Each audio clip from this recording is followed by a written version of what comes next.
All right, so this video here is for anyone that is limited with funding, where you have, let's just say, maybe $1,000 that you put away, meaning money that you are, really not leaning on towards needing to pay the bills with. Okay, this is for someone out there that has $1,000 that they aren't afraid to lose in case that the market, goes against them, or they take on drawdown, or they take a few losses.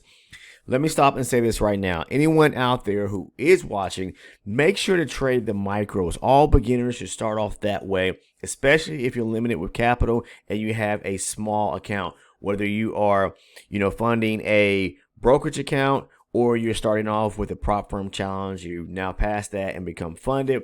You have to understand, even with prop firms, the goal is to sustain and maintain that account so you can withdraw, money from that account and deposit it. Start your own brokerage account. Okay, you don't need a lot of money to start, but I would say definitely put some money to the side each time that you are withdrawing from those prop firms.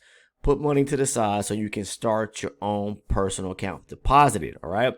I would again start off by trading the micro futures, and I'm going to show you how I would go about doing so. If I had to start over with just $1,000, what I would do using this simple strategy, and how you can do so: scalping every day, trading futures. All right. It doesn't matter if you're trading the micro NASDAQ, the micro ES, the Russell, the micro Dow. They are all viable options, as well as some of the other micro markets that could be tied to, like commodities, currencies and things of that nature.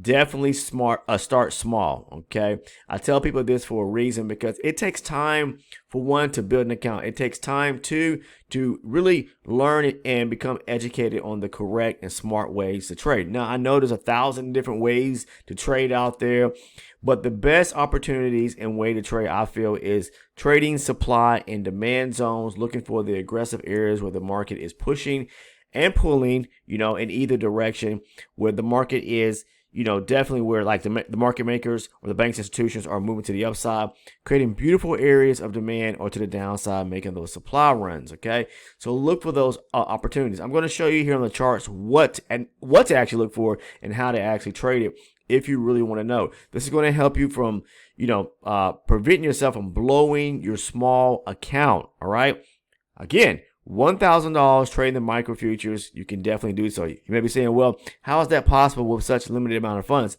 First and foremost, you must practice and have proper risk management, meaning you should know how much money that you should be risking, or have a threshold as far as how much money you want to leverage or risk in the market. I always talk about this: 5 to 6% at a time is all you need. What does that mean? Placing stop losses and having a certain dollar amount tied to it of only 5 to 6%, according to the size of your actual account. All right. So if we have, say, for example, $1,000, it's going to show you right quick. I'll bring a calculator over. $1,000 times, say, 5% was what we're going to risk on every trade until we can start building up an account. You'll see over the next few months that account size will actually grow exponentially. Basically, when you start getting to about the third and fourth month, it really starts to take off.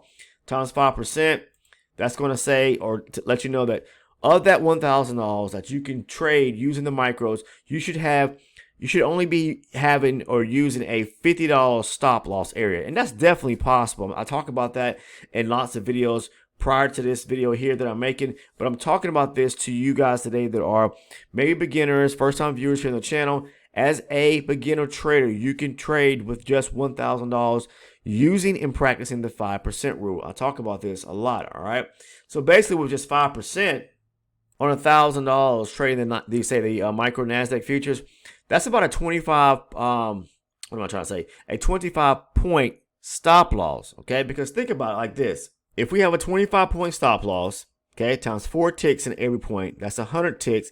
And when you trade the micro NASDAQ futures, every tick is worth 50 cents, right?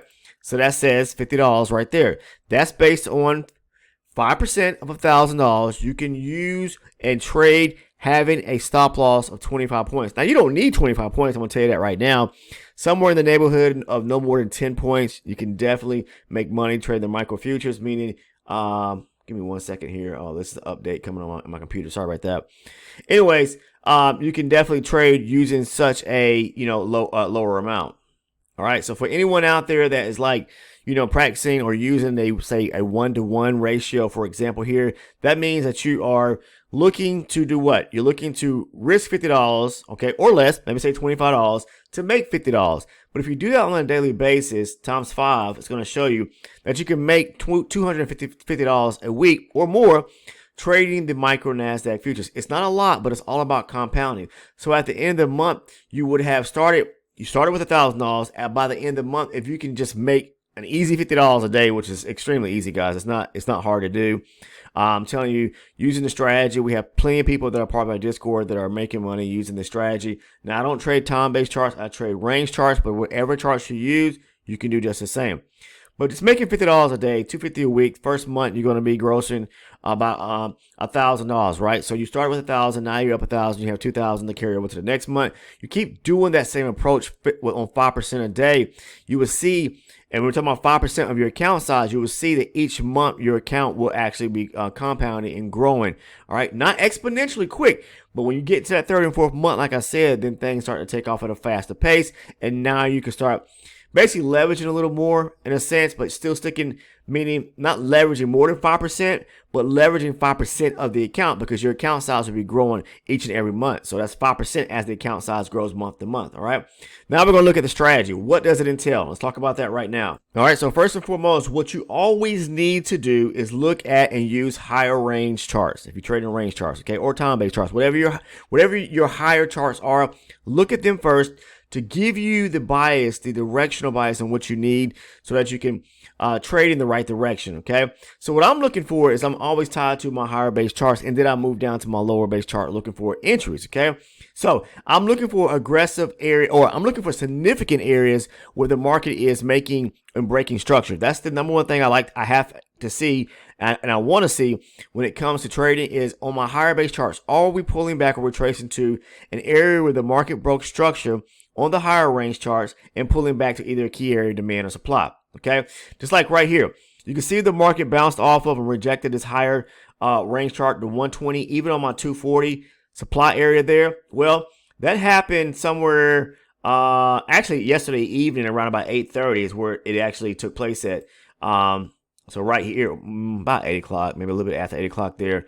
But anyways, it rejected off there, pushed to the downside. It broke structure back it broke higher and tapped into this area again. It failed to push through it, so it rejected and came back lower. You have to know those type of things. But what I'm trying to get you to see is that we are bouncing and rejecting off of a higher base range zone, okay? So when the market does that, I'll just scale down to my lower range chart, my 24 range chart. So maybe you're using a 60-minute or 1 hour chart, and you see where it's tapping into a major area of supply on the higher time-based chart, right? Then if you're trading and you move down to a 5-minute chart, for example, you can catch an entry going short in the direction of the higher range chart or higher time frame chart, whatever the higher base zone is. So again, moving back to supply, I see that on my higher range chart. I'm gonna mark it up. Then I'll move down to my lower range chart, my 24 range chart, to look for more opportunities to go short. So we can see what the market rejected here and made a low, lower high, pull back, came back to this area of what? Supply right here. So then again, I would move down to my 24 range chart to find an opportunity. I'm going to show you an example of a trade that I took today off of a supply zone as the market was making lows and lower highs. Low, lower high, break structure coming down. This is a supply zone. Came down here, broke more structure. Supply zone right here. There was also another supply zone right here if you could have taken a trade off of right there. But push down, pull back, break structure, supply zone here, aggressive selling. You have to see that, okay? Then it breaks more structure coming down. We break below and close below those lows. So this is a valid area of supply right there. This is a setup in which I took a short entry on today. I'm going to show you. We'll move down to the 24 range chart right here. The larger rectangular box there, that is the supply zone on the 120 higher range chart. As I said, mark it up first. All right, here it is. The market breaks below this low right here. And then when it pulls back, there's a key area of supply right there on my 24 range chart just as well. That's on the inside of the higher range chart, the 120. So this is what I like to classify as the zone within a zone approach, to where we have a 24 lower range chart zone on the inside of the higher range zone we first marked up. Once we get the pull back to the zone there, look for the rejection, go short. I'm going to get aggressive right here at 23,175. Go short and aim for the lows to be taken out right here. Why? Because we broke structure right here below and closed with a candle below the lows right here. All right. So I'm going to aim for that low to be taken out there. So we get into the trade, 175, aim for the low to be taken out here at 155. Pick yourself up 20 points right there. Okay. 20 points right there. Very easy to do. Okay. So again, sometimes you may not have where there's a zone, like a lower range zone, on the inside of the higher range zone. Then just wait for the market to show you a supply, a newly formed supply zone off the lower range chart, the lower base chart.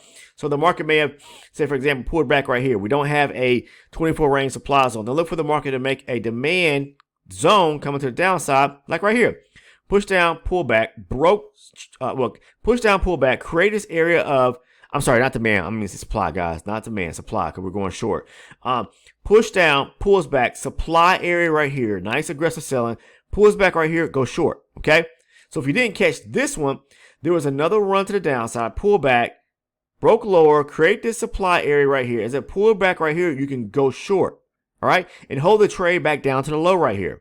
Okay. Now, if you take a look what took place here, I said this on the Discord today. And if you're not part of our Discord, I highly recommend joining the community. You'll see where a lot of people are taking similar trades surrounding the strategy, because they're learning the strategy by watching the videos. But a lot of them are also elite and ultra elite members, which is a very inexpensive community where I go in great detail.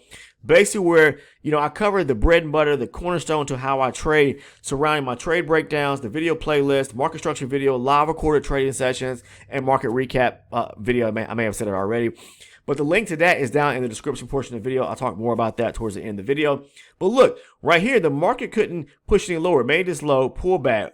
We got a slight break here, and then it struggled to come back and try to break this area here. When it pulled back to the supply zone right here, it couldn't break here. So I was noticing, and I told the community, if we push up and fail to break below this low here, close below that low, we're going to test higher areas. And exactly it did that. It pushed up to the upside here.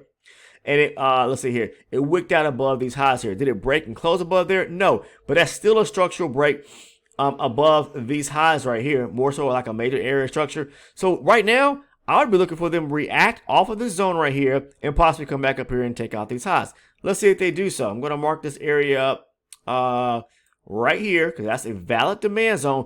But prior to them doing that, I said down here, if they could not break below this low here, what would they do? Push higher. So once they started doing that and they pushed up, pull back, broke structure here to the upside, came back right here, you start to look for opportunities on the pullback. So right here, look what they did. Pushed up, pulled back, broke structure to the upside right here, or created a demand zone right here. They came back to that demand zone. That was like 1122. We'll go down to that area there right here, okay, which is like around about 11. It may be like looking like it's 1122 here on this chart here, but it's actually before that. So this is where we came back to that zone or that line right there. That's the demand area on the 120 range chart. I then am looking for a demand to take a trade going long. Push up, pull back, broke structure here, came back, demand area there, go long. Look for the high right here at 217 to be taken out. Why? Pull back. Imbalance here back at this zone. I talk about that in a lot of videos. That's what makes the difference of a high versus a low probability zone. The imbalance resting back at its zone. So if you got a demand area or supply area with an imbalance resting back at it, that's going to mark a high probability setup. Pulls back to a demand area right here. That's that. See that high right there? That's the same high we're looking at for the market to run right here above 215. It's right there, 215. We get a pullback right here. I'm going long here at 23,200, which is the round number there, and aim to pick up those 15 points there. That's how you can grow a micro NASDAQ or micro ES or whatever it is when it comes to the micro future markets that you trade. That's how you can compound and use it at $1,000 and grow it from there. Because that's how I would do it if I had to start all over. And let's say I know a lot of people have probably experience where they're blowing account one after another. Listen, this is a way to stop blowing those accounts. This is a way to pass the challenges. We have people that are passing challenges and passing evals. If you don't believe me, come over to the channel, click on the testimonial section there, and you'll see using this same strategy. Okay. Now the key to it all is holding the account, whether you're funded or fund your own account or become funded with after passing a challenge. is to maintain it and trade the same way. Put a plan in place. I'm telling you the 5% rule of only risking 5% of your account size, all right, on a daily basis when you're trading is going to help you grow that account. Now, that's the video in reference to the strategy. Anyone out there that wants to really understand the cornerstone to how I trade, again, you may want to become an elite or an ultra elite member. The link is down in the description portion of the video, right below the Discord link. Discord's free. You'll see it. Click on it. It's titled Ultra Elite Supporter. Once you click on that, give it a few seconds, 3 tiers will pop up. Choose to either join and become an elite or a ultra elite, if you choose to now. But if you hover over each one of those or click on each one of those tiers, the elite tier or the ultra elite tier, you'll see the perks and rewards you receive with each. With the elite, becoming an elite supporter, what you receive is the trade breakdowns, the video playlist, and the market structure video. If you're struggling with market structure, it's a great video that covers the ins and outs of what to look for when it comes to market structure. Now, if you choose to become an ultra elite supporter here on the channel, you receive everything I just mentioned, plus my live recorded trading sessions that have helped people out tremendously. If you don't believe me, again, ask some of the Discord members. They will tell you, okay, within the community. Outside of that, you also receive the market recap video. So you receive some additional perks and rewards over the elite, becoming an elite member. But either tier will definitely help you in your trading journey. Okay, it should. Okay, I can't guarantee anything because everybody's perspective on how to trade and what they've been trading, and some things are tied to your psychological issues when it comes to trading, fear, FOMO, all that stuff, greed. You got to kind of do away with some of your own habits. I'd say it that way. But trading is something that you can't learn overnight. It does take practice. That's why I always tell people, back test, forward test the strategies to see if it's going to work for you. Not everything works for everyone, okay? But again, the link is down in the description portion of the video. If you have not subscribed to the channel already, make sure to do so by subbing and clicking the post notification bell so that you do not miss any other uploaded content here on this channel, okay? I appreciate everyone that tunes in on a daily basis, that watches the video content. And if you found value in today's video, make sure to click that like button right now before you click that X button to get off the video, okay? Again, leave me a thumbs up if you found value in today's video. Take care.